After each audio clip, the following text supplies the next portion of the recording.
FAA more than a regulator? You are in the correct talk if you are here for the one about collaboration and cybersecurity, so don't be fooled by the last-minute changes on the title slide. My name's Steve Luczynski. I'll start off with just first of all a congratulations. We have all made it to the end of an RSA. I know the team that I've been over here with all week long and what we've been doing both daytime and nighttime, and I'm sure you all have been doing the same. We're tired, but we really appreciate you all being here, and while we may be tired, we're excited to be here talking about the FAA, cybersecurity, the fact more than a regulator, and just a number of things of what the FAA does in total when you really understand their mission. So like I said, my name is Steve Luczynski. I work at Accenture Federal as my day job on critical infrastructure cybersecurity. But what brings me here is my role with the Aerospace Village, the Aerospace Sandbox right back there, chairman running this nonprofit, volunteers from around the world, bringing together government, industry, and hackers. We get to go to events like this. We go to DEF CON supporting the, various venues. Previous life, I was a Chief Information Security Officer. And before that, I was a pilot, and I'm obligated. If you've ever heard the joke, how do you know there's a fighter pilot in the room? Don't worry, he'll tell you. That's what I used to do. So there you go. I've now lived up to my obligation there. But I bring it up only in the context, other than I'll get teased for being able to say it in general, but truly in the context of when I think of the FAA, and this is the FAA right here, Hector, they're always the ones who make the rules for the pilots. They're the ones who set the medical exams.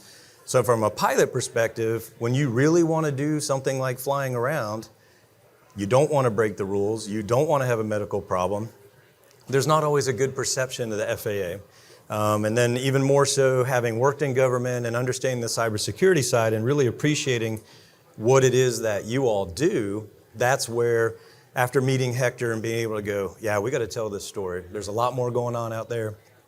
There's a lot of things people don't know. So without further ado, my friend Hector Morales, from the who leads the cybersecurity group within the air traffic organization, is here with us today, giving us his perspective, his background and experience, and his time working at the FAA. So thank you, Hector. I really appreciate having you here. Oh, thank you, Steve. So, as Steve said, my name is Hector Morales. Been working for the FAA close to about 16 years now. I've started my career in what's called ops support.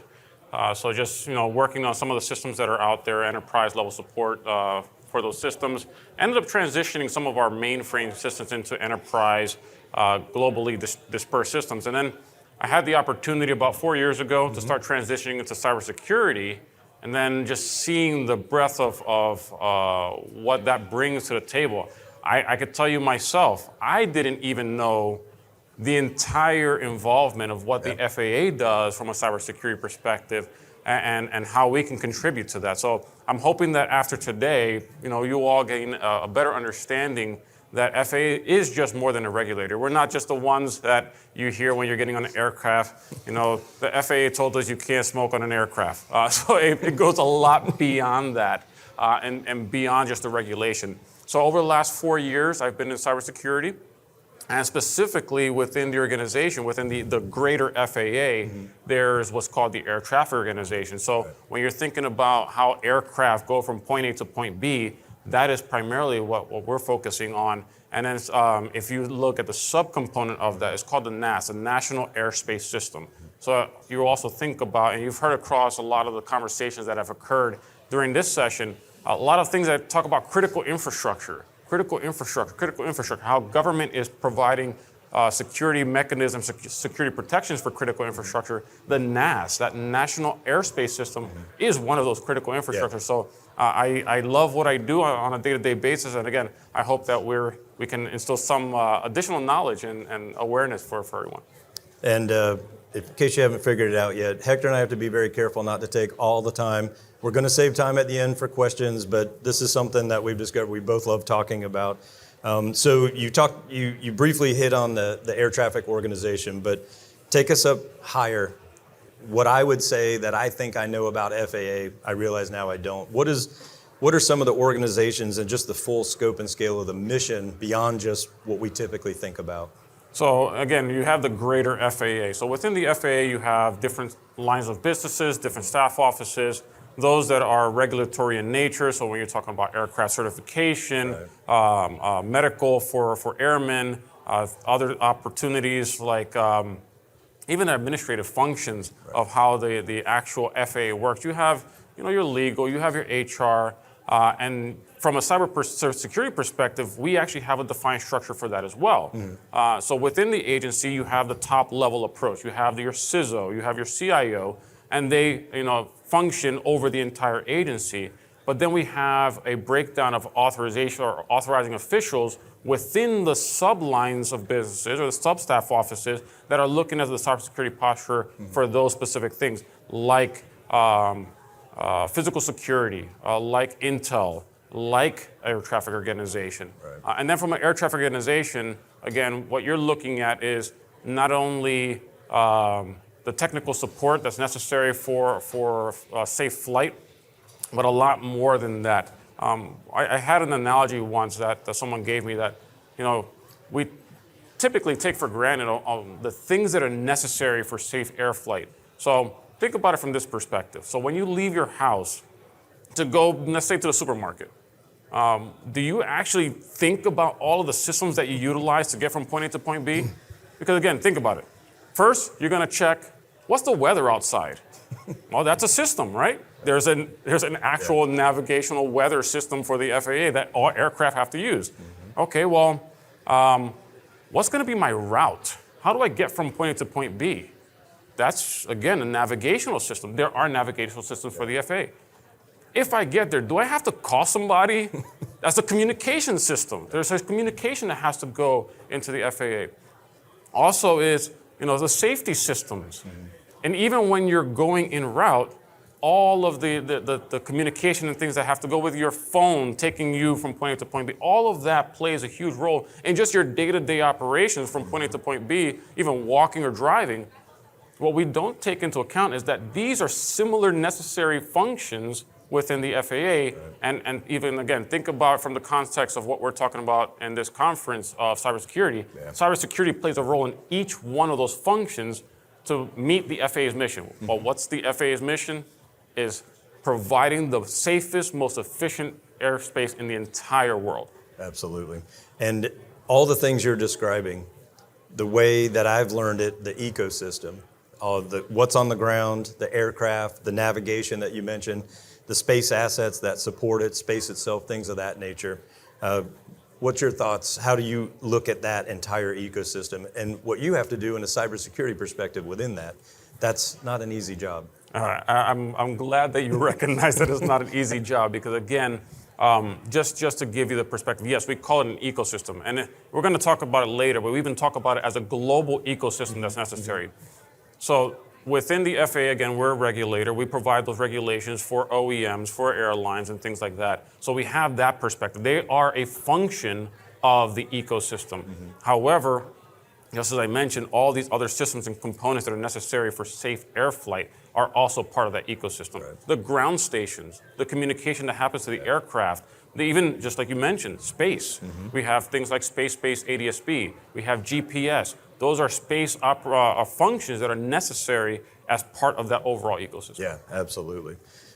So another aspect that many folks, I know I had it on my mind as I was trying to learn it, working these things while I was in government, and even now, who do we talk to? You're talking about FAA, and you mentioned space, and the fact I would normally think about flying. I know TSA is putting out directives about what airlines and airports have to do, and you may have read some of those. And then you have CISA, who's also doing their cybersecurity function. So can you give us some idea, what's the delineation, and how does the government work together very well across those agencies and any others? So that's a great question. And again, just understanding, think about the topic of this RSA, stronger together, right? So there is a necessary evil that has to occur when you're communicating from a cyber perspective. Just like you mentioned, we have CISA. So CISA is providing regulation and guidance for critical infrastructure. I did mention that NAS, one of the biggest functions of the FAA, is part of that critical infrastructure. So we work in collaboration with CISA on everything that has to do from regulatory and even incident response of things that are happening within critical infrastructure and the like. And then you also have that identification of what's the difference between FAA and TSA, because we're all providing some type of regulation for aircraft or for aviation, for the aviation ecosystem. So you could think about it from this perspective. From a TSA perspective, they're providing security and regulation and guidance for what's happening on the aircraft itself, as well as airports, because again, that's within their purview. Gotcha. A lot of the other functions from ground stations, from safety, from even the like you mentioned, the medical, the certification of aircraft, that happens on the FAA side. Yeah, so a lot going on. Everybody has their authorities, and then the work that it takes to make that happen and collaborate to get things done. So I'm with you there. One of the things, again, from a flying background, when I think of FAA, it's passenger flight safety. And I shouldn't even say passenger, let me take that back. It's flight safety, because there's cargo, there's passenger, there's autonomous. We'll get into that a little bit more. But sometimes, and you all may have seen this, when we're talking about the safety of critical systems, some people say, well, that's at odds with what we all do with security. And so a lot of times people will say, well, they're fighting against each other as if one has to win over the other, as if they're very different. And I know you don't share that view, so I'd appreciate hearing your perspective, and for the audience, your thoughts on that. So that's actually a topic that I've been speaking on a lot recently, even within the FAA, is trying to change that dichotomy that people think that exists between safety and security. Again, you think about from a safety perspective, that's number one. Safe air flight is number one. But what people don't understand, and that we have to continue to promote, is that a cybersecurity implication can translate into a safety impact. Yeah. So what we're trying to start promoting is this concept of cyber safe, the marrying of the two cultures, I would say, that have to exist, because, again, safety can affect cyber, cyber can affect safety, and again, that's something that we're going to have to start changing that culture and making sure that people understand that they work in concert and not against each other. Yeah, absolutely. Another, again, I'll call it a myth, or I think a perception, and a misperception that's out there is you're a U.S. government agency, but you do way more than just U.S. only aerospace system. And you mentioned before that global concept. What kind of work are you doing on the international side of things? So thank you for that question. Again, think about, again, the aviation ecosystem. I did mention that it's a global ecosystem. What do we mean by that is you're not only flying, I came in from New Jersey, so I'm in New Jersey, I flew from New Jersey, but planes don't only fly within the United States, they fly internationally. So guess what?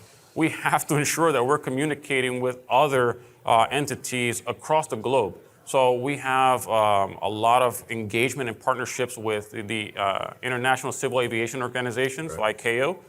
We are partners in with them in a lot of their regulatory actions. We also are engaged with a lot of NATO and Eurocontrol kind of engagements, but again, ensuring that we're seeing the aviation ecosystem as a global entity, and that cybersecurity, that when we're thinking about it from a cybersecurity perspective, that we're trying to do the same things that are going to provide safe air flight across the entire globe, not just domestically. Yeah, absolutely. And then another one, this perfect timing conference pops up on my Twitter feed, FAA looking at SpaceX. I'm like, wait a minute, why is FAA involved in space things? And I know your boss is off doing things with the Space Force. Yes. So there's an element there I had not thought of before that you're dealing with on the space side.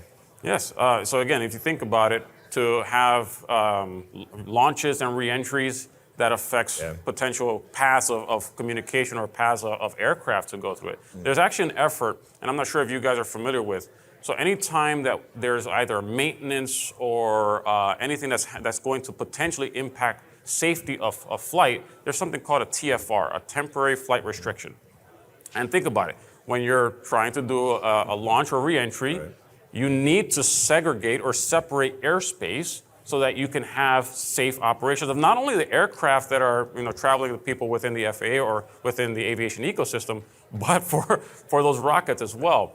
So historically, what has been done for these launches is that there's a large space that has to be segregated. It's saying for 12 hours, let's say, that we're going to create a large TFR, a large temporary flight restriction, so that we can have safe launches and safe reentry. So we've engaged even more with the space programs because of the fact that, again, when you're creating those TFRs, you're also impacting flight. So now a plane has to divert and take a longer route. So what does that do for our flying public? Is that you're going to see delays. How many people here like delays? I don't think you go to the airport and you go say, hey, I like being at the airport for longer because I love a delay. No, so what we're trying to do is partner in with these space programs to understand what is absolutely necessary for those operations. Right. How can we provide safe and efficient operations, not only for the NAS, but also for the space programs, and again, start shrinking down the TFR, those temporary flight restrictions, to what's absolutely necessary just for those operations. Right. And I appreciate that from flying days. How do I do the training I need to do, flying around doing crazy things, and not spill over to where the airliners are going and just keep that separation? And now you're having to do it more vertical, I would call it, with space components. So recently, we all know the new national cybersecurity strategy was published.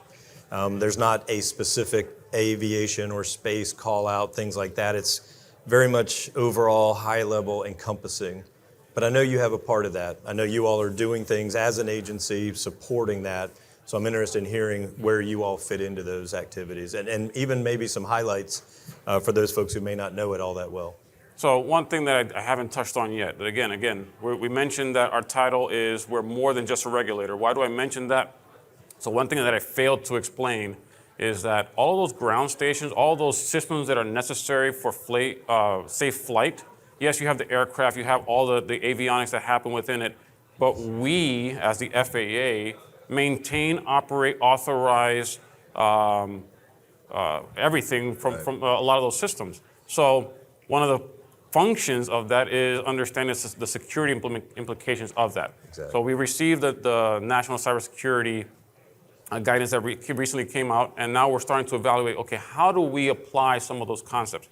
Understanding that safety is number one, so anytime you either patch a system or start imposing stronger restrictions on it, that could have ripple effects into the safety of flight. But again, how do we start adopting some of these things? So for example, and I'm going to go beyond just the National Cybersecurity policy that just came out, TSA also released a guidance recently for airports and aircraft. One of the biggest things that came out of that, so I think they broke it out into 4 major components, but one of the major components was that segregation and segmentation is absolutely necessary. Why do we say that? Again, a lot of our systems are very critical to the safety of our systems, to the safety of our operations. We cannot move at the speed of light because, again, we have to make sure that we're certifying. We have to make sure that any changes that are imposed on these are going to marry up to that safety component, right? So, how do we ensure the cybersecurity posture of these? Well, you provide that segmentation and segregation that's necessary, so you're reducing the urgency of having to respond to these things, having to patch. Now, again, I'm not saying that patching or fixing remediations of vulnerabilities is not necessary. Absolutely necessary. I'm coming from a cybersecurity perspective. Absolutely necessary. But can we provide those protective barriers? Right. Can we provide that segmentation that's necessary? Can we start imposing the things that we have been trying to do for many years that are now being pushed through these regulations and utilize them for our operations? And the other side, I'll jump to it. When you say things like the microsegmentation and now what we hear packaged up, and you probably got plenty of it down on the expo floor, these are things you all have been doing all along. Because it's mission critical systems, because it's not the latest buzzword, it is the thing that you know needs to be done. And so very experienced with that, which is great to hear. Even with that said, modernization, right? There's government systems, things being fixed, your challenges you're working on. I think the NOTAM issue that happened not too long ago, for folks who don't know, the NOTAM system went down. That is notice to, it used to be notice to airmen. I cannot remember. Air missions, thank you.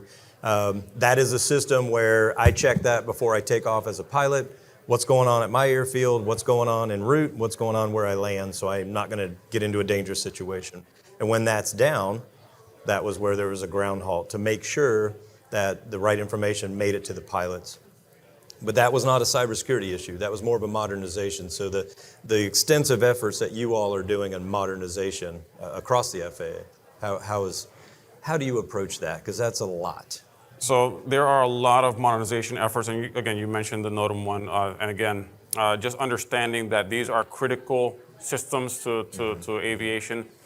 We also have to understand, yes, the FAA is trying to modernize. We're looking at things like cloud. How do we adopt cloud for some of our systems and services? We're looking at other technologies. In that modernization effort, and we're trying to be enablers of the future of what's coming down, we also have to understand the implications of getting there. What does it take to modernize a system, especially when you're talking about the aviation ecosystem? If I modernize a ground station, what are the ripple effects of that? Now I have to talk to OEMs. I have to talk to aircraft manufacturers. I have to talk to airlines because they also have to start interfacing with these systems. So yes, FAA is absolutely looking at modernization, looking at how can we improve, how can we benefit from the technologies that exist today that weren't there previously, but being again careful in how we adopt those things so that we're at the forefront of looking at safety first. Yeah, absolutely. And the other part of it came up a little bit earlier, but I'll be more explicit about it. The idea of information technology and operational technology.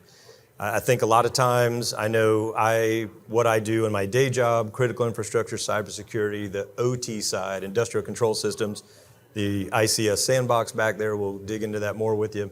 Appreciating those mission critical must-have systems versus information technology. So again, I'm interested in your thoughts and approach on that, and also the perspective where some people say it is IT versus OT, and where those come together and how you all approach it. So that's a great question. And again, I love the fact that not only RSA is doing it with the sandboxes and showing the dichotomy that exists between the different types of environments, again, OT or ICS or other types of operational technology. The way we see it, especially on the air traffic organization side of the house, again, think about it from that perspective, from that lens, is IT is your email systems, your laptops, your the things that you need to do your normal day-to-day business. However, OT is a whole different ballgame. Now you're looking at a lot more enterprise-level systems, these systems that are trying to do ICS functions, and how you approach cybersecurity has to be different. So again, with a laptop, with your email system, things that are in cloud, I can rapidly start patching. I can rapidly make changes because the impact of those may not be as severe. On an OT, I have to be strategic. There might be a lot more rigorous testing.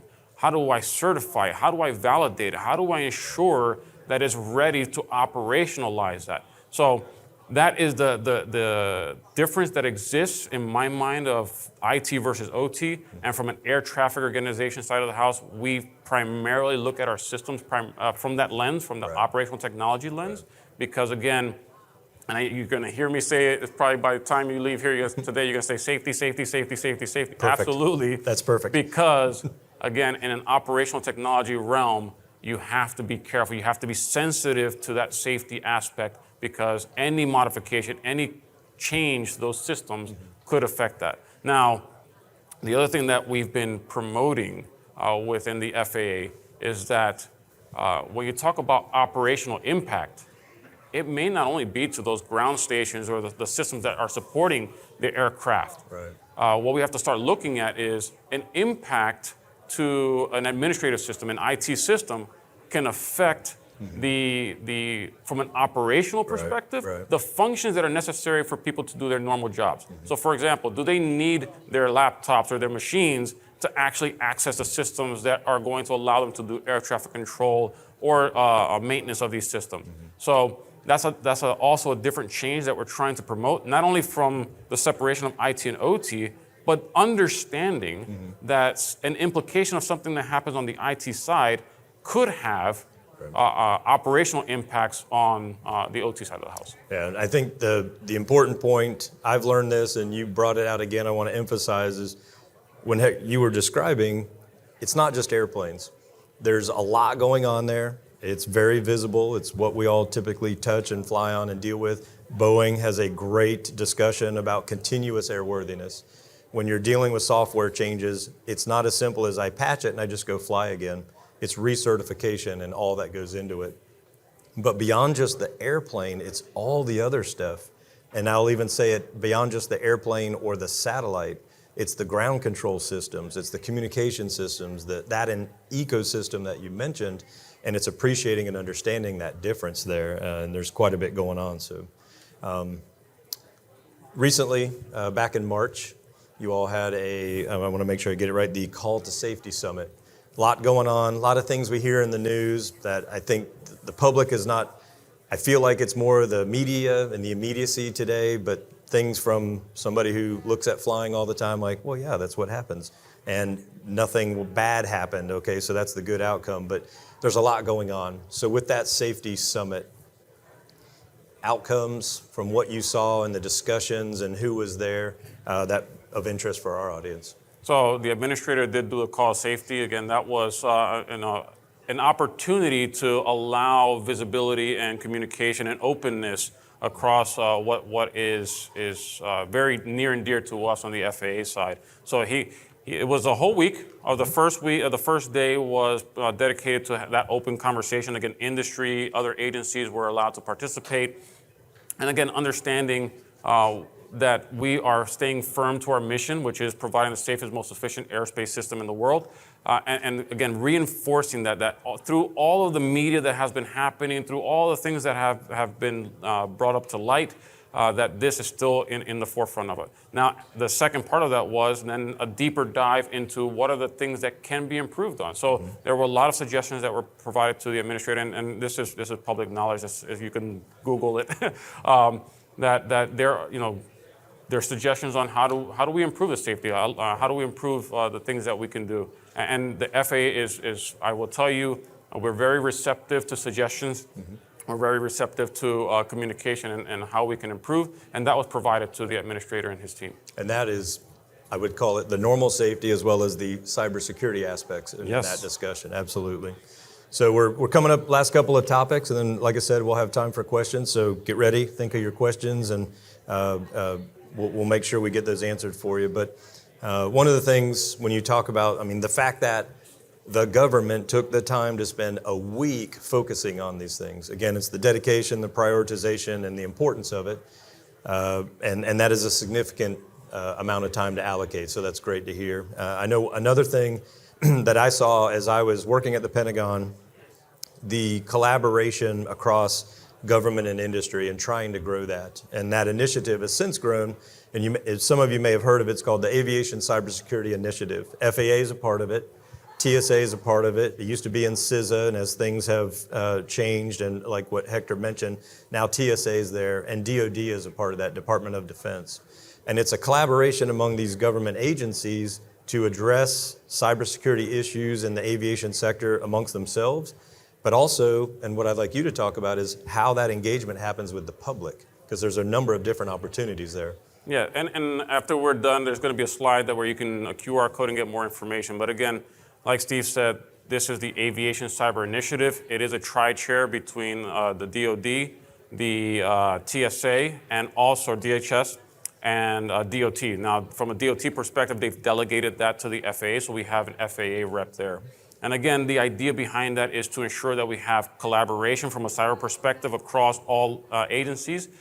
We do sponsor what we deem as cyber rodeos. Yeah. So there was a cyber rodeo recently in Embry-Riddle. There's one that happens across the United States. And again, what we're trying to do is, one is information sharing between the agencies, but also trying to understand what are the concerns that are happening across the board. The Embry-Riddle one was the first one in a while that we've been able to also extend that beyond just the agency partners. And there are plans to start moving that beyond, so that if you're interested in understanding more of what you can provide to the FAA, or you can potentially understand more of how we view cybersecurity, as part of that tri-chair. There, again, the QR code will be up there. You can get more information, but again, the idea is to start expanding that to beyond just the agency partners. And those, I've been a part of those events. Joining them in the audience, especially being virtual, makes it easy for folks from all over the country and I believe all over the world. Once you're on the mailing list, you can listen in. The ACI team brings in speakers from different agencies, from outside entities, doing talks about their work, about topics of interest, and also asking for collaboration and engagement. So it's a great opportunity if you're interested in that to be able to contribute there. And then the final one, probably the most near and dear to my heart, what we do with the Aerospace Sandbox, our nonprofit called the Aerospace Village, was born out of DEF CON, large hacker conference out in Las Vegas, for those of you who don't know. And being able there to have a much larger area to focus on smart speakers like Hector coming in, hands-on activities that are very high level and easy that people can understand, that aren't super technical, and crazy in the weeds, you want to talk heavy duty technical, the full spectrum there. And I know you were out there seeing some of those activities, and that's where we realized how excited we both were about all of this. The fact that FAA is at a hacker conference, why is that happening? What's the value that you have seen in that? So I will talk about two different things. One about the FAA's benefit, but I also want to bring benefit and highlight what you've done on the Aerospace, not only Village, but now the Sandbox, the way that it's called here in RSA. Don't interrupt him while he's giving us compliments. We'll hold the questions so after that. So but please. again, it's bringing awareness of how cybersecurity plays a role in the aviation ecosystem, bringing awareness of how we can start bringing interest to cyber analysts, to cyber, the cyber professionals that want to collaborate and bring their ideas, or even researchers that want to help the agency, and I say the agency, but it's also broader, the entire aviation ecosystem, to make it stronger, to make it better. Now, from an FAA perspective, we want to be there as well because, again, you're showcasing all of this beautiful equipment, in some cases providing CTF or hacking opportunities, and guess what? Just like anybody else, we're looking at it saying, which one of you guys want to work for the FAA? Why not benefit from the people that are showing interest in the aviation ecosystem? And from my perspective, I'm being selfish about it, but again, from the cyber perspective, being able to have people that not only can talk cyber, but can talk aviation is a unique skill set that's necessary, and best place to do that would be in those types of forums. Yeah. I think the beauty of that is it's not a recruiting effort. It is be where they are, be able to understand what they're interested in. They understand you. It is absolutely getting these two strangers to meet each other and go, hey, you're not so bad. Let's talk. And then that turns into part of our mission in our village is building those trusted relationships, because you get to know somebody and go, I don't know, but I can call Hector if I have a question. And I think that's not the only STEM support and encouragement. You all have a number of other outreach efforts along those lines too, right? Yeah, and actually, I just want to follow on to what you were just saying. One of the things that, again, this past DEF CON that I participated in was my first DEF CON, and all of my colleagues kept on saying, well, when you go there, don't tell anybody that you're a Fed. Hide it, hide your badge. They do competitions on find the Fed. So I'm there hiding my badge. Blending in beautifully. Making sure I have, dressed down clothes. So I go there, and to my astonishment, and actually I appreciated it, there was this opportunity called Meet the Feds. So this was, again, Director Easterly, I know was there. There were others from DHS that were there saying, hey, working for the government is a good thing. It's very interesting. How can we start promoting that? So again, just that was something that I thought was great opportunity. Is that from an overall perspective, yes, government jobs are not lucrative in nature, but they're very mission driven. You can feel like you're contributing to something greater than just yourself, and having that opportunity like she did there, and obviously DHS there. But following on to your question, again, I think that we need to continue to promote those outreach activities, those STEM activities. This week, my team is actually participating in a professional women's controller event, trying to, again, promote not only cybersecurity, but FAA as a whole. we are also starting to look at how can we start establishing internship programs specifically for cybersecurity in the FAA. If you've seen in LinkedIn and other opportunities, there was a opportunity recently called the Gateways Program, trying to bring in controllers or technicians into the FAA, junior level people, to again give them exposure and start providing the workforce of the future. We're looking at trying to see how can we establish that same exact program for cyber within aviation. Oh, that's great. Well, as promised, first off, we have to get to make sure the standard disclaimer you've probably seen all week, but I'll turn it over to you for closing comments. And you mentioned the QR code earlier. Yes. So this is the QR code. You can scan this. You get two for the price of one here. So you have the ACI one, but as well you have the Aerospace Village one. Again, if you're interested in cyber and aviation, please start looking at both of these because they give you a lot of exposure. But one thing that I will just close on is that, again, I did mention cybersecurity and aviation is a cool thing to do, it is growing. One thing that we didn't mention, we touched lightly on from a space perspective. So you have a lot of space operations that are happening, but there's another area that's also expanding that we have to start looking at is unmanned operations or unmanned aircraft operations. Right. The future of things are that you're going to have an Uber app and you're going to put in, hey, pick me up here and take me to there, and this aircraft is going to come and pick you up, these air taxis. So how do we start ensuring that we're providing the safe, efficient flight as well as the cybersecurity protective mechanisms? Because again, this airspace system, this national airspace system is growing. And again, that is a fun thing for me. Yeah. It is very stressful, I will tell you the truth, but it's fun for what we do. And again, it's a perfect opportunity to get exposure to that within participating not only in these types of forums, the DEF CON 1, and again, start reaching out as much as you can. I'm with you. I'm not the whole autonomous air mobility, and I'm not driving the bus, and I just sit there and let somebody fly me around. I'm jury's out on that one myself. So, okay, as promised, I'll open up the floor if anybody has questions. Andre, if you're going first, a softball is appreciated as a friend of the village. So, lead the way, please. Yes. Hello, Andre Kosin from Benaria, University of Uvascula. Long-time friend of ADSB Cybersecurity Research. Thanks, Steve and Hector. Maybe two quick questions. Yeah. You can take them as you like. Maybe first, how can FAA and your other organizations or commercial or government can facilitate type of phone-to-own type of activities related to aviation and spacecraft and UAV cybersecurity, where hackers would ethically hack things, motivated by the reward they are getting, maybe private jet. And second, since the attacks move at the speed of IT cybersecurity attacks, including the aerospace and aviation, as we could see, how do you see the cybersecurity practices of patching, pen testing, all these systems, whether avionics isolated or the complete aircraft systems, will keep up, and how do you see the timeline and the actual mechanics of this being up to the speed of the attacks in the real world? Thank you. Awesome. Oh, great questions. I hope I remember both of them, so if not, please come back.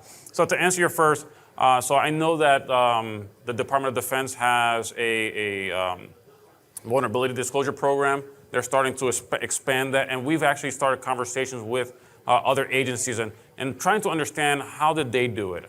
What are the things that they did to establish those? Because again, and you've heard it in many of the topics over this entire symposium and conference, the amount of resources, the man hours, you don't have that. We don't have an infinite budget. We don't have an infinite stream of experts within our line of business. So we need to start taking advantage of those researchers, taking advantage of those opportunities where people want to ethically assist in that vulnerability disclosure process. So we're starting to look at that and trying to figure out what is the best way to do that. I don't have an answer for you as far as when we're going to get there, but I can tell you that we're definitely looking at that. And I forgot what was the second. Well, let me build on that one, because the second one was kind Gosh dang it, I'm gonna have to ask you for that one too. Because I was thinking about, let me add on real quick before you re-ask it. The other part, like what Hector's saying, is not only is it the FAA, but the FAA is not acting on their own, right? They're working with TSA and CISA, of course, and the fact that there are mandates for government agencies to do these bug bounties and develop their vulnerability disclosure programs and do them in a smart way, because you are dealing with significant safety critical systems. On top of that, of course, again, FAA is not alone. They're working with industry, right? So you can talk to our Boeing friends, and I know others, the airlines. Think some of you may have heard on Tuesday there was a talk from Boeing representative, or it was Brian Connolly from Boeing. It was Deneen DiFiore from United Airlines and Ken Monroe from Pentest Partners, who's right back here. And they were talking about how Boeing and United's vulnerability disclosure programs, because as Hector said, it's not just them doing all the work. They are helping facilitate, they're working so that the regulation is smart, helps get things done, but doesn't impede. And then yes, please, the second one again, Andre, and I promised I tried to remember at least that one part. Yes, the second one was like, given the safety nature and the patching cannot be done like in traditional environments, but we need to do this. So two things you touched on that. So you mentioned about pen testing, and I can tell you from the FAA's perspective, because I know that the OEMs, the airlines, they also try to establish the most cybersecure posture as possible. But from the FAA perspective, we actually have established pen test capabilities within my organization. So we're looking at all the ground stations, all different the critical systems. How do we understand what are the vulnerabilities outside of just doing the normal assessment and authorization process? How can we determine the exploitability and the likelihood of that?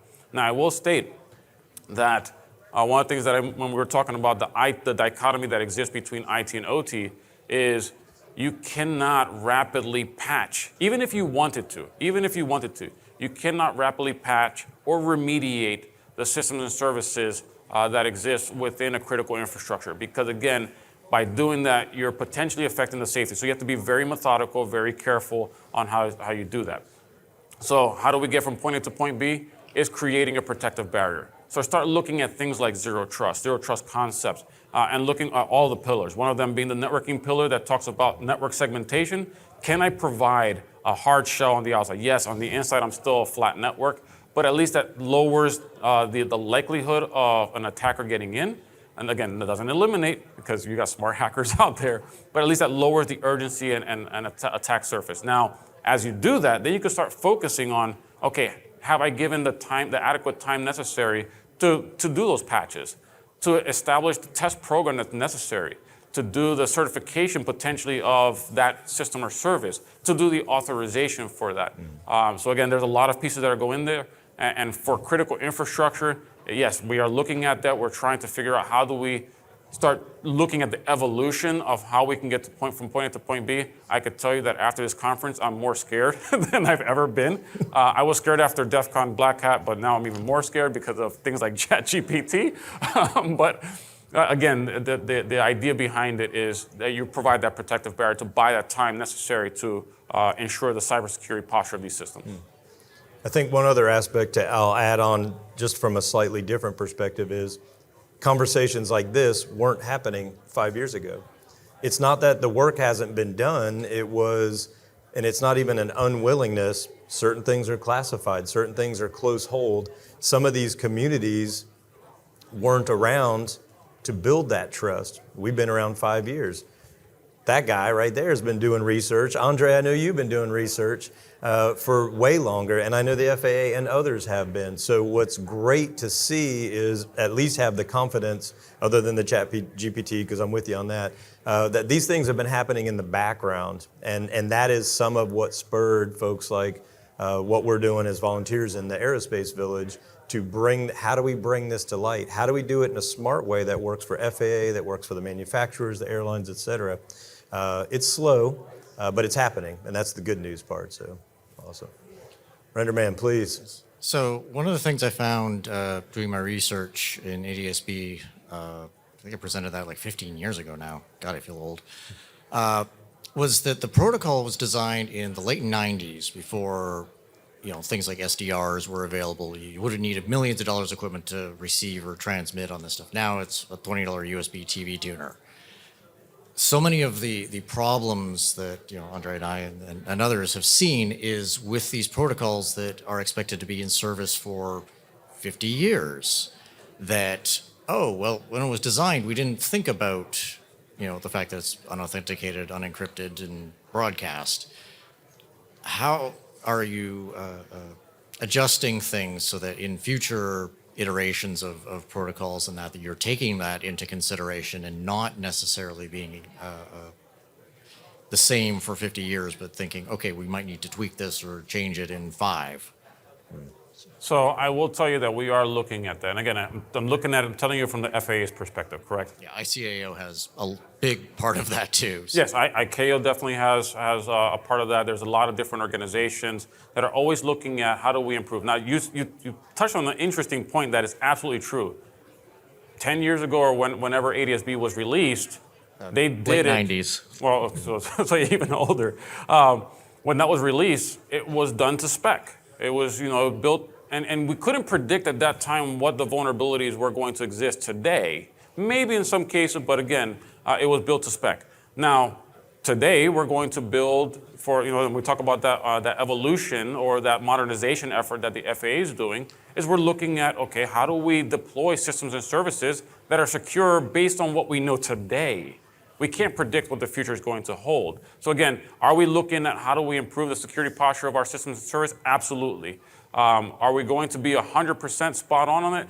Again, the attack surface is getting more complex, or getting a lot faster.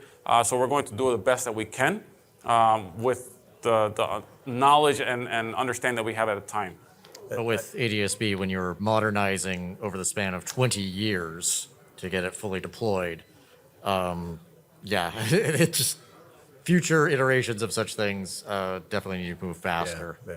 So. And again, just on that really quick is, and I touched on it, is you have to also understand that, let's just take the concept of ADS-B.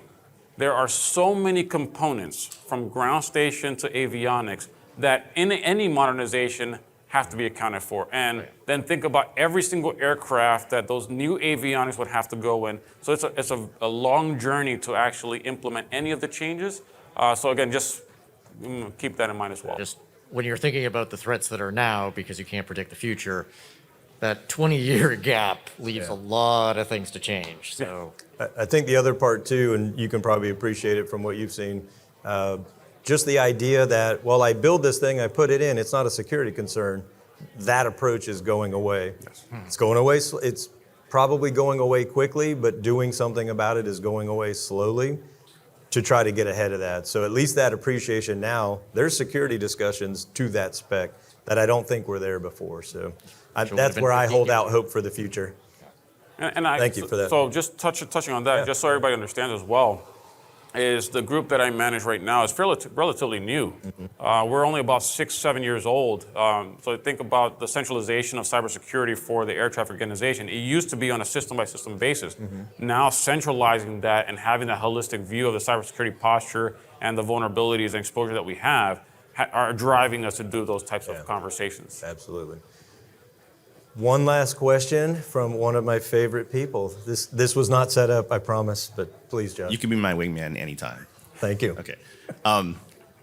Leading question into the next and last talk. As Steve and I ran the Cystic COVID task force, we saw that many of the nation's national critical functions for public safety, human life, depend on other sectors. So really simple example is to run a hospital and provide medical care.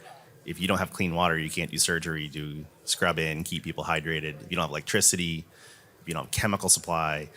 So a question to you is, for the aviation cybersecurity resilience writ large, which other sectors do you most depend on as critical path in your constellation of dependencies? I love the way you said constellation, because it is definitely a constellation. So we're all working with all of our agency partners. Steve mentioned CISA, but even on the DoD side, working with entities like the Air Force, because again, they have a role in it. NASA, because again, they own a lot of that piece as well. But also working with our industry partners. So you have to work with your OEMs. So we're working with our OEMs. We're working with the airlines because, again, that journey is bigger than just the FAA. And we have to have that collaboration that exists. Because, again, going back to the topic of RSAC, we have to be stronger together. The other part, because I know, again, a great experience working with you, national critical functions were beaten into me in appreciation. So an example that jumps to mind, and again, it's more than just the aircraft. You can't have an airport without water. You can have an airport, but it's no fun. And you surely don't want a long waiting time. But you need the electricity to run that airport because that's communications. And when we have smart folks like Edison Electric Institute back there, thank you, Dave, right? Some basics like that for the communications, for the ground control systems, for the lighting, something you don't think of. Well, this airport, and they do, well, got to have the electricity. You know, the water's another one. So yeah, that across these different entities and what's going on, the communications, the telecommunications companies. So again, yeah, there's lots to collaborate and the things that the FAA is having to do. So thanks for the question. I appreciate it. We're out of time. I'm not getting the hook, so we're right on time. Again, thank you, Hector. I really appreciate it. We managed, we made it through to allow questions and didn't keep going, even though I know I could. So thank you all for coming out, especially at the end of the week, and great questions. So thank you. Thanks, everyone. Nice job.